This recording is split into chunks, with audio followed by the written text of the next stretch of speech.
If there's one thing that Iranians will remember from 2022, it's this. Massive popular protests erupting following the death of Mahsa Amini, a 22-year-old Kurdish woman, while being detained by the regime's morality police over how she wore her hijab. The demonstrations, dubbed the anti-hijab protests, took aim at the regime's underbelly, its stifling religious laws. Not only did the protests persist, they spread like wildfire across the Islamic Republic to all its 31 provinces. And as they intensified, Supreme Leader Ali Khamenei accused foreign elements for being behind the protests.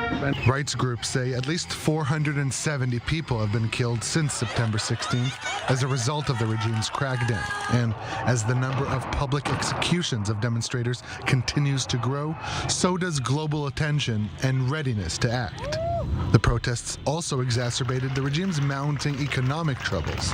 2020 saw a further collapse of the local rial, which continues to break negative records on a weekly basis. This week, the rial fell to its lowest level ever recorded, trading at over 400,000 rials against the US dollar. But beyond domestic turmoil and unrest, on foreign policy, Iran took two transformative steps. First, it failed to agree to proposals to revive the 2015 nuclear deal. But when 2022 just kicked off, believe it or not, there was still hope that something could be possibly salvaged from the deal. We are seeking a reliable and stable deal. There has been good progress on all four issues of removing sanctions, nuclear issues, verification, and obtaining guarantees. But as the months progressed, nothing came out of the indirect talks in Vienna, and the UN's nuclear watchdog began pressing harder on Tehran, while Iran continued to significantly expand its uranium enrichment program, prompting US President Joe Biden in November to sum up the current status of the deal.